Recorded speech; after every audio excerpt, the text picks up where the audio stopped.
بسم الله الرحمن الرحيم. maanta waxaan ka hadli doonaa insha Allah cashir aad u muhiim ah. Waa xanuun aad ugu badan bulshada Soomaalida. Xanuunka loo yaqaano gaaska. Dadka qaarna ay u magacaabaan gastrikada. Inkastoo dhowr xanuun oo la isku geeyay uu yahay, laakiin magaca gaaska ayaa loo wada isticmaalaa.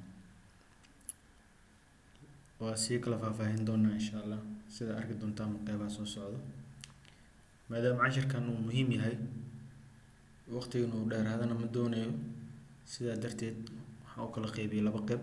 Qeybta koowaad iyo qeybta labaad. Gaaska, gastrikada, boog calooleedka iyo laabjeexa. Muxuu cashirkan muhiim u yahay? Cashirkan wuxuu muhiim u yahay dhowr sababood. Sababta koowaad waa cudur aad ugu badan bulshadeena. Dad badan ay ka sheegtaan da'na aan u dhaafin.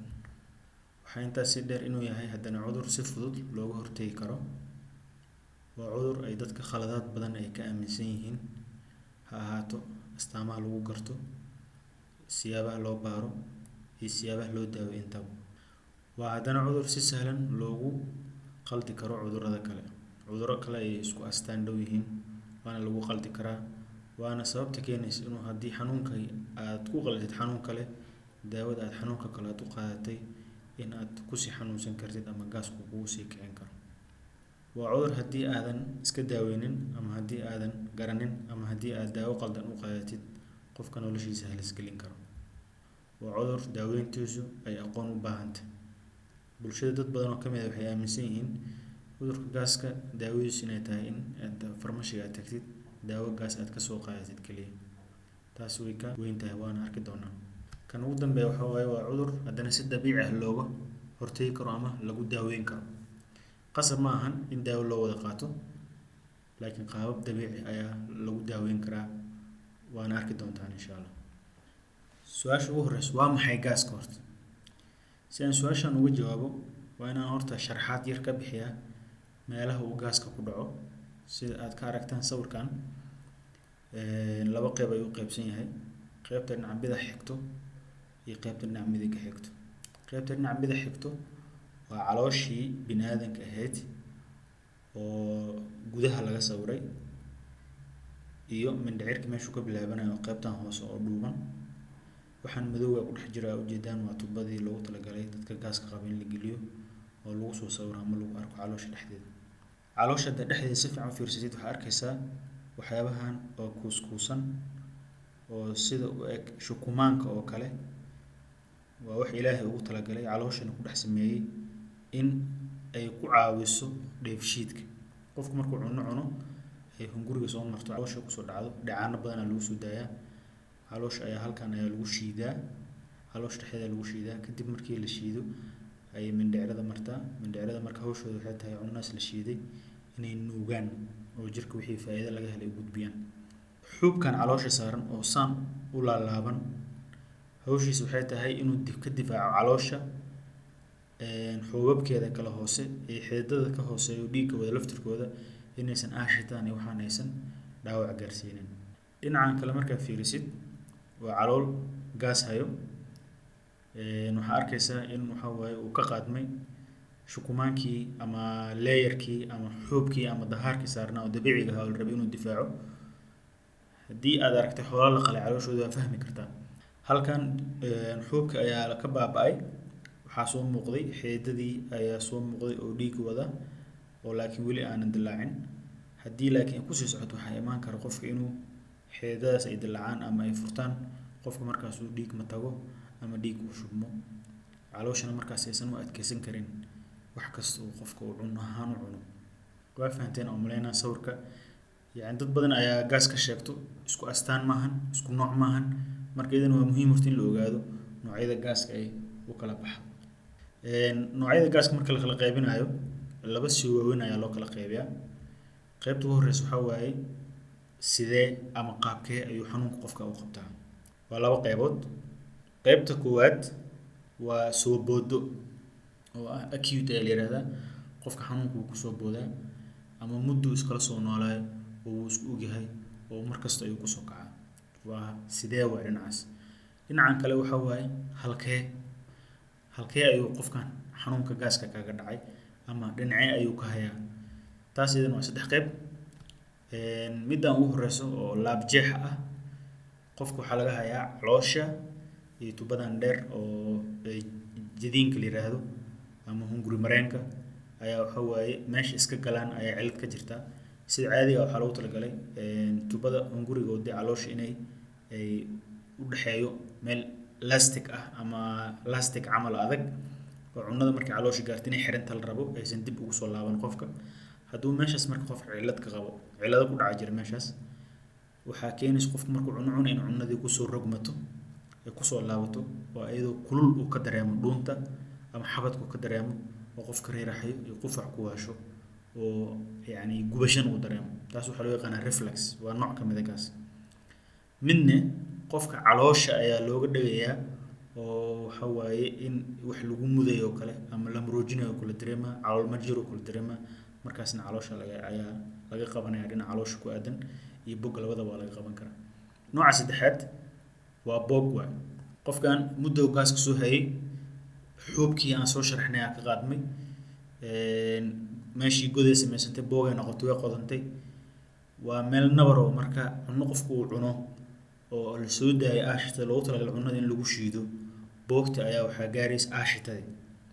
markaas ayuu qofku wuxuu dareemayaa xanuun ziyaada ah uu dareemaya. xanuunka wuxuu kaga duwan yahay xanuunada kale sida aan gadaal aan ka sharxi doono. dhabarka ayaa laga dareemaa.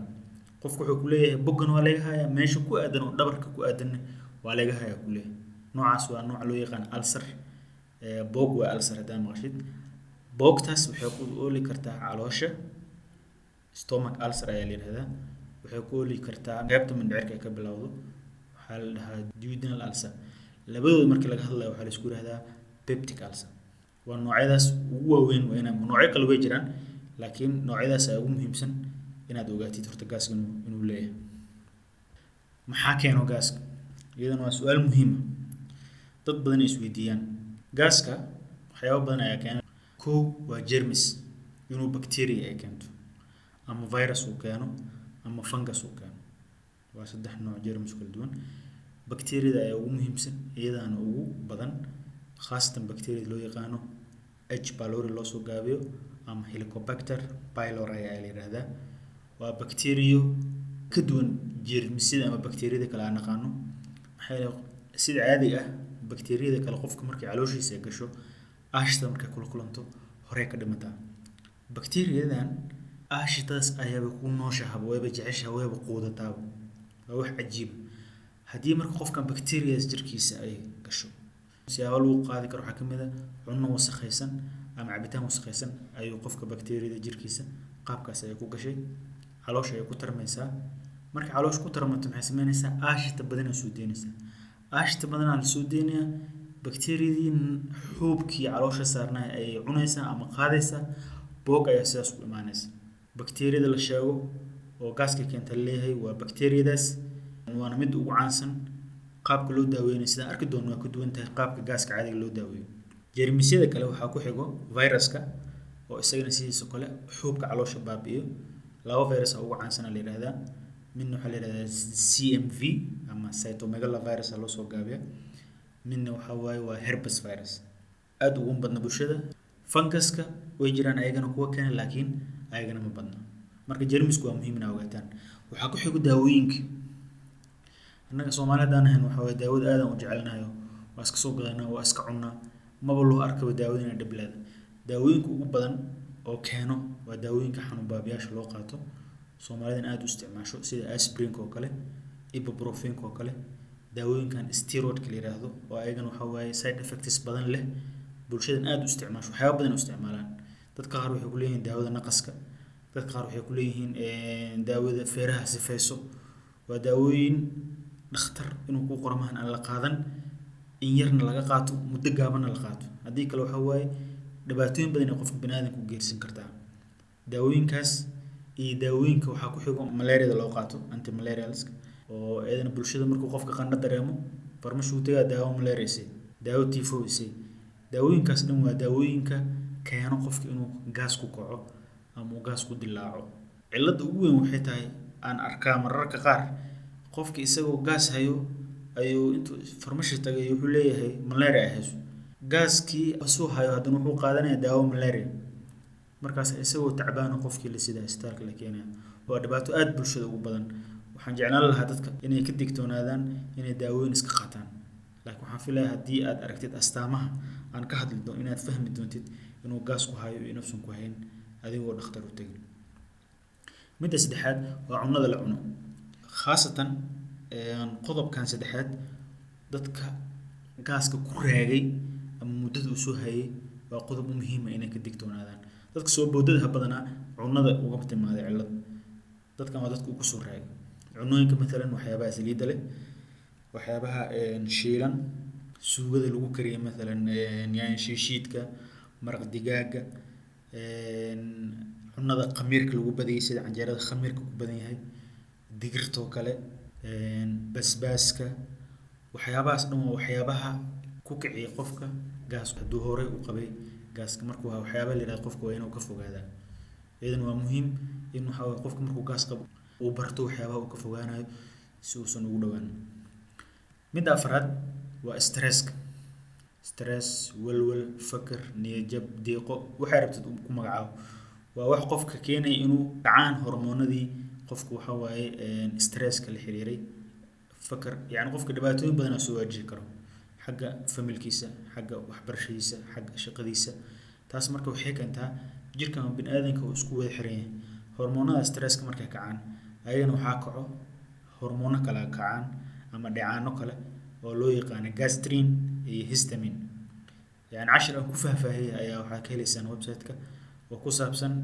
stress induced gastritis wax la yidhaahdo oo ah gaaska ka yimid stress markay histaminka iyo gastrinka ay kacaan waxaa caloosha ay soo deysaa hydrochloride ama HCl waa dheecaanka ama ashta wax lagu shiito taasay soo deysaa qofka sidaas ayuu ugu kaca yani maalan qofaa laga nixinayaa ama wax naxdinla loo soo sheegayaa jaa waxaa qofkii matagu bilaabayaa boggaa laga qabanayaa tacbaan uu noqonayaa cunno ma cuni karo waa stress induced gastritis iyadan waa muhiim inaad ogaataan waxaa kaloo noogu xigo xanuuno kale way kicin karaan xanuuno kale waxaa jira lagu yaqaano inay gaaska ay la socdaan waxaa ka mid oo kale xanuunka howlgabka kelyaha dadka kelyaha maalan ka howlgabay ama mashiinada lagu xiro dialysiska kelyaha laga dhaqo badanaa dhakhaatiirta waxaa waaye daawooyin gaas joogtaa la siiyaa maxaa yeelay waxaa jirkooda ku badanaya sunta la raba inay kelyaha ay ka saarto jirka oo loo yaqaan urea taasaa marka waxay keenaysaa in xuubkii caloosha saarna iyadan ay baabi'iso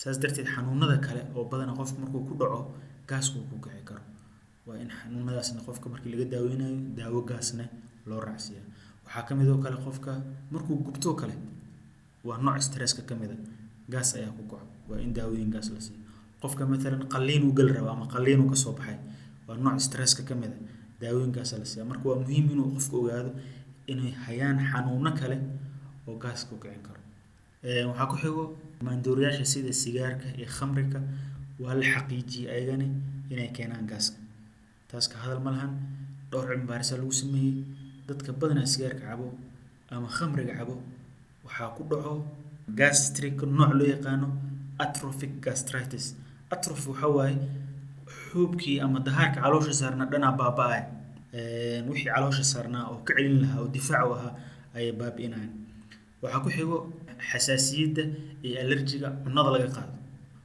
xanuuno waxaa jira la maalan Crohn's disease la yiraahdaa jiro oo qofku wuxuu xasaasi ama allergic u yahay wax gluten la yiraahdo oo kamid ah waxyaabaha qamadiga cuntada ku jiro oo kale qofka markuu waxyaabahaas kula cuno wuxuu ku heshaa calool xanuun calool majiir iyo shubana ku dhaco xanuunkaas haddii waxyaabahaas qofka dhibaayo uusan iska ilaalin isagana waxaa waaye allergigaas ayaa ku kacayso oo mindhicradii iyo caloosha ayaa boog noqonayso waa boogoobayaan sida jirka bini'aadamka korka boog u yeesho oo nabar uga soo baxaan markuu xasaasiyad uu dareemo ayaa caloosha mindhicradana saas ayay noqon karaan midda ugu dambeysa waxaa waaye xamiitada qofka hadday ka jiranta xamiitada waa xubin yar oo beerka ku hoos taala oo hawsheeda ay tahay in lagu kaydiyo dheecaanka loo yaqaano baylka ama qarasta ama dacarta sida dadka qaar u yaqaanaan dheecaankaas oo la soo daayo marka qofku cuno khaasatan cuno dufan ka kooban si ay uga qayb qaadato dheefshiidka hawsheeda waa intaas tubaa ka soo baxda xamiitada mindhicirta ay soo aadaa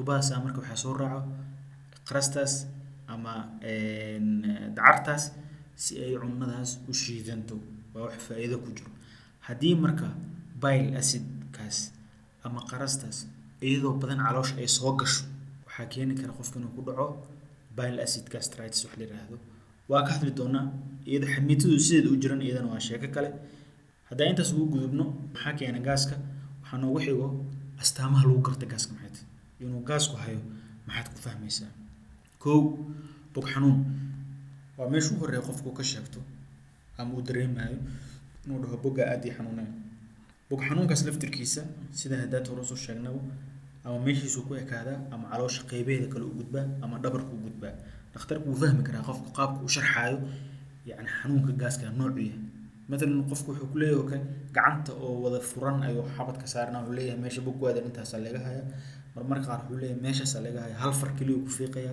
waxaas dhan macna ku fadhiyaan marka bog xanuun waa calaamad kamid ah gaaska noocyadiisa kala duwan mid kale labaad waa laab jeex waa hadda ka soo hadalno qofka inuu ku yiraahdo marka cuno ma jiifsan karo wax ma qabsan karo cunada ugu soo rogmanayso waa mataga waa qufaca feeraha laga haynaa meeshaan xabadka ku aadan iyo bog inta u dhaxayso dhuunta wax kululaamaada markasta ii soo maraa ama ii taagan idin waa nooc kamid ah gaaska waxa ku xiga dibiro qofka markuu cuno uu dibirsan yahay hawada ku dhageyso hawada marka qofku dhagtana waa wuxuu dareemayaa xanuun aad u daran u dareemayaa hawada waxay ku noqonaysaa sida qodxo kale way mudmudaysaa marmarka qaar mandhicirada ay cadaadismaysaa ku dhexirmaysaa mar dhinacan bidixoo ka dareemaya hawadii haddana way soo guuraysaa dhinac midig ka dareemaya qofku wuxuu isleeyahay badanaan waa ark waxay ku leeyihiin bahlaan ugu jiro taas bahal maahane waa hawadii ayaa meelay ka baxday raadinaysaa qofka markuu daacsado ama dhuuso ay ka timaado wuu nafisaa hawadii ayaa meelay ka baxday heshay taas waa nooc ka mid ah ama astaan ka mid ah cudurka gaaska waxaa ku xiga wadna garaac qofku wuxuu leeyahay wadna garaac uu leeyahay iyo af qaleel isla socod qofka hadduusan aqoon cudur gaaska wuxuu isleeyahay wadnaha laga yimid ama wadnaha laga haya waa xanuunada lagu qaldo ka mid ah si laftirkiisa gaaska wadna garaaca iyo af qaleelka waa astaan cudurka gaaska uu yeelan karo midda ku xigto kuleel iyo hur oo jirka oo idil qofku wuxuu dareemayaa hur kuleel khaasatan u badan calaacalaha iyo sacabada u badan wuxuu ku leeyahay afarta cadcad ayaa u hurayso ama u gubanayso waa nooc ka mid ah astaamaha lagu garto gaas inkastoo ay jiraan xanuuno kale oo lahaan kara astaamahaas laakiin gaaska caan ayuu ku yahay haweenka kale waxay ku leeyihiin maalan cilaan ayaa gacmaha ku qaboojisanaya ku leeyahay midda ku xigto waa cunno xumo qofkii maadaama cunno kasta uu cuno nabrihii iyo meesha xuubka ka qaadmay ay daqnanayso cunnadii wuu ka go'ayaa marka cunnada markuu ka go'o maxaa dhacay miisaankiisa yaraanay dhibka ay arrintaas leedahay waxay tahay markii qofka cunno xumo ku dhacdo oo miisaankiisa hoos u dhaco xanuunkii gaaska inuu ahaa ma u malaynayo oo cunno xumo ay kugu dhacdo cabsi aad ka cabsanaysa xanuunkaas aad dareemaysa darteed miisaankaaga wuu dhacayaa waana calaamad gaaska lagu dareemo badanaan waa arrin dhakhaatiirta ka hoos baxa hurdo xumo uu leeyahay gaaska khaasatan habeenkii qofka wuxuu leeyahay hurdada inuu kasoo naxo waxbaa shanqaraya ama waxbaa jaqaf dhahay qofkii wuu soo fadhiisanaya wadnihii garaacmaayo hurdadu kasoo boodaya qofka waxaa iska leh peptic ulcer ama boogta mindhicirada astaantaas lagu gartaa qofku wuxuu ku leeyahay wareer markuu istaa qofku wareeraa ma ahan inay dhiigara ku haysa keliya maaha wareerka waxyaaba badanaa keeno gaasku ka mid yahay sababtuu gaaska wareerku keena maxay tahay blood pressure-ka ama cadaadiska dhiigga ayuu hoos u ridaa pressure-ka hoos u ridaa qofka pressure-ka ka cabiraysa waxaa arkaysaa 90 kan kore kan hoose 60 uu wareera ku leeyahay waa mataga ku leeyahay bugga leegahay ku leeyahay marka wareerka waa astaan ka mid ah xanuunada gaaska mid ugu dambeeyay uguna dhibka badan haddii qofku isku arkan uusan sugin qofka hadduu matago dhiig ama saxaro dhiig isku arko taas macnaheedu waxa waaye sawirka haddaad idiin soo sharxay xeedadii yareeraa oo caloosha xuubka ka hooseeyay ayaa dilaacay dhiig ayay beerdareynayaan qofka marka mataga uu ka duwan yahay dhiigga qofka mataga dhiigga caadiga loo yaqaano freshka dhiiggaas wuxuu egaa sidii qaxwada kale ayuu qofka mataga madow iyo kafee isku jiro ayuu qofka mataga saxaradana maxay u egtahay madow sidii laamiga kale ama rinji madow yeelanaysa waa laba calaamad oo halis ah oo dhici karto qofka xidid yar way kaas inuu xidid weyn furto oo qofka intuu 2 jeer ama 3 jeer matago oo sidaas ay nafta kaga baxdo ayaa suuragal marka hadduu qofka isku arko dhiig horey ama gadaal ah qasab ma inuu fresh ahaado hadduu arko wax aanan dabiici ahayn dad badan waxaa arkay ku dhahayo waa isqaras bixiyey oo wax madow ah horey gadaal iga yimid alxamdulillah waa nafisay nafistid ma xun laakiin waxa kaa yimid ma ahan wax caloosha iskaga jira maaha waa dhiig oo wax kaa socdo dad badan oo arkay oo dhibkaas haysto waa halis marka ogow haddii aad isku aragtid dhiig afka ama gadaal ka yimid waa inaad dhakhtar si degdeg ah aad ula xiriirtaa ka digtoonow inaad isticmaashid waxyaabahan la isku dardar oo la yiraahdo caloosha lagu socodsiiyaa oo waxyaabaha badanaa dadka soo rido waaye khaasatan dadka gaaska qabo taas waa digniin waxaa noogu xigo sidee loo baaraa gaaska siyaabo badanaa loo baaraa kow waa shaybaarka oo qofka dheecaana laga qaado ama dhiig ha ahaado ama saxaro ahaado in baaritaan loo diro qofka gaaska qabo markuu dhakhtarku yimaado hadduu gaaska soo booda yahay hadduu soo raagu yahay baaritaanadu way ku kala xiran tahay dhakhtarka u tegaysa aqoontiisana way ku xiran tahay xanuunkan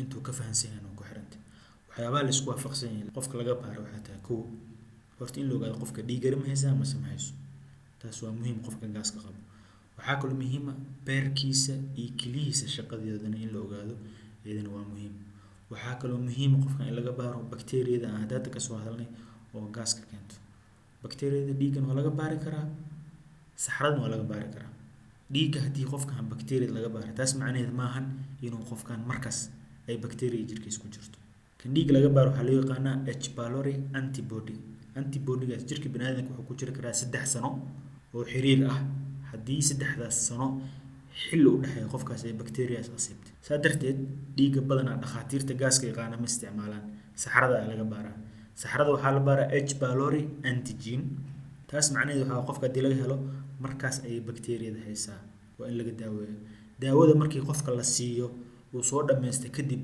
baaritaanka lagu celin doono inay bakteeriyada ka baxdo waa inay noqotaa midda saxarada midda dhiigga wax aad ka faa'iidaysid malan haddii laga baaro taas waa muhiim waa waxyaabaha ugu muhiimsan oo shaybaarka dhakhtarku u diro qofka gaas qabo waxaa kaloo dhakhtarku ku diri karaa baaritaano kale oo isleeyahay xanuuno kale ayaa dhici karo uga shaki bax way dhici kartaa inuu dhakhtarku u diro waxaa ku xigo oo dhakhaatiirta u diraan dadka qaar tubada kaamirada leh ee endoscopy loo yaqaano ee qofka dhuunta afka laga geliyo dhuunta la marsiiyo hunguri mareenka la marsiiyo ilaa caloosha ilaa mandhicirada qaybta ugu horeyso lagu ogaanayo qofkan xaaladda calooshiisa ma nabar ma ku yaalo buraa ka soo baxday maxayd ma dilacsan ma cilada kala jira marka xanuunaas dhan ayaa lagu kala ogaadaa waa muhiim tubadan waa tuba afka hore kaamira ku wadato qofka lama wada suuxiyo badana afka loo geliyaa oo loo dhaadhiciyaa hunguri mareenka la sii mar intaas la sii marsiina sawirra laga qaadaa qofka inta uu ku jirayso waa daqiiqado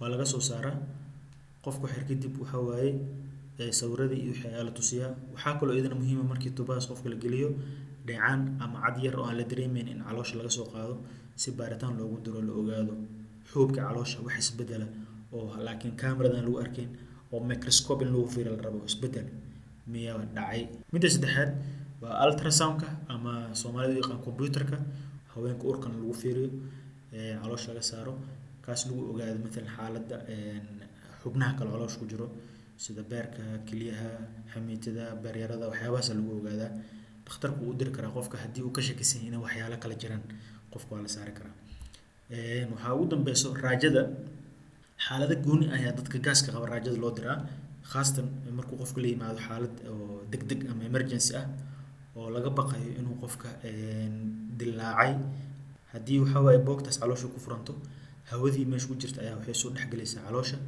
ilaa feerahay soo cadaadinaysaa raajada markii la saaro marka waa la fahmaa marka intaas ayaa ugu muhiimsan ugu waaweyn waxyaabaha ay badanaa dhakhaatiirta ay u diraan dad badan waxay aaminsan yihiin computerka ama ultrasound in laga bilaabo gaas ahay ultrasound markii lagu saaro gaas wax badan soo kordhinayo waa la arki karaa in hawo ay ku aruursantaa mindhicirada laakiin nabarka calooshaada ku yaalo ultrasound lagu ma arki karo taas waa muhiim inaad ogaataan waa wax caloosha dhexdeeda caloosha waa xiran tahay in tubadaas lagu arko kaliya ay ku suura gashaa waxaan ugu xigo cudurrada lagu qaldi karo gaas caabuqyada caloosha ku dhaco ama infectionka caloosha ku dhaco ee keenaan jeermisyada kale maxaa yeelay matag dibiro iyo calool majir inta uu isleeyihiin xanuunaas marka caabuqyada caloosha markuu dhakhtarka qofku yimaado saxarada qofka laga baarayo waa in waxaasna laga baaraa oo laga fiiriyaa in xanuunadaas ayagana ay jiraan.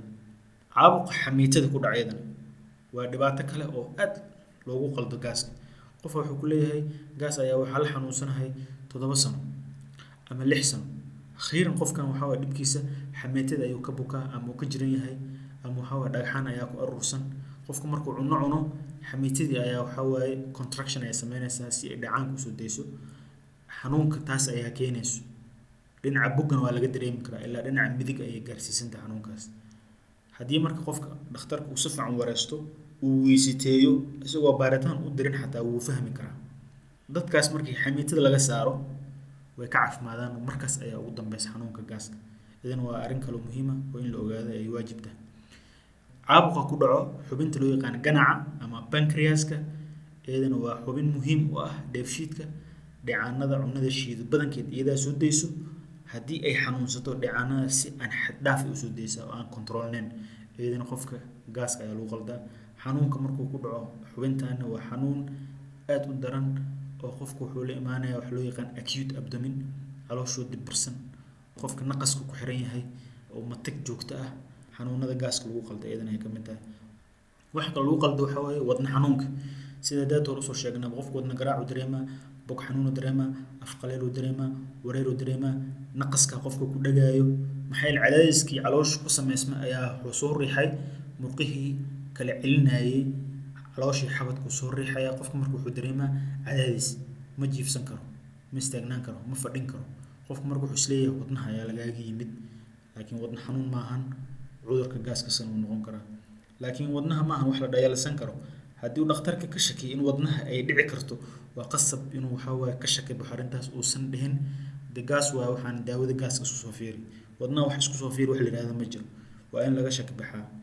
Midda ugu dambaysa waxa waaye kansarka ama burooyinka ku dhaca dheefshiidka ama ha ahaado jidiinka ama caloosha ama mindhicirada ha ahaadaan ayagana calaamadaha gaaska yeelan karaan. Qofku waxa waaye matag uu leeyahay, dhiig ayuu matagaa, calool xanuun uu leeyahay. Iyadana waxyaabaha lagu qaldo ayay ka mid tahay. Ka soo qaad 40 sano wixii ka weyn waxa la yiraahdaa hadduu la yimaado xanuunada gaasku eg waa in laga baaraa xanuunadan kansarka iyo burooyinkan ku dhaca caloosha iyo dheefshiidka. Qaybta koowaad intaas ayay nagu eg tahay. Qaybta labaad insha Allah waxaan kaga hadli doonaa qodobkan ah sidee loo daaweeyaa gaaska, maxaase lagu daaweeyaa. Waxaan kaloo ka hadli doonaa cunnadee u roon gaaska, maxaana looga hortagi karaa gaaska. Waxyaabaha la sameeyo looga hortagi karo maxay tahay. Hadduu qofka dareemo astaamaha marka ugu horreysa waxa uu qabanaya maxay tahay intuusan daawo waxba uusan raadsan ama uusan iskaga sii darin xanuunka. Midda saddexaad waa dhibaatooyinka gaaska laga dhaxlo. Ka soo qaad qofkan gaas ayaa ku dhacay iska muusan daaweynin maalintu israad waa fiican tahay wuxuu rabo iska cunaa. Markuu xanuunsado farmashi uu tagaa daawo ka soo qaataa. Qofkaas kale gaaska muxuu dhibaato ah ayuu noloshiisa gaarsiin karaa. Iyo waxaan kusoo gabagabayn doonaa qaybta labaad noo soo socota insha Allah talooyin guud oo qof walba anfici doonto gaas ha qaba ama yuusan qabin. Waa arrin yani bulshada inay wada ogaato ay muhiim tahay maadaama xanuunkan dhibaato badan uu ku hayo dadka aqoon fiican oo saasna aanan loo lahayn. Insha Allah qaybtan wixii su'aalo ah oo aad ka qabtaan waxaad ku soo qori doontaan ama ku soo gudbin doontaan qaybta fiidiyowyada Somali Doc ee YouTube iyo qaybadan kale oo social media sida Google+, Facebook, Twitter, YouTube, Instagram inta waa mahadsantiin.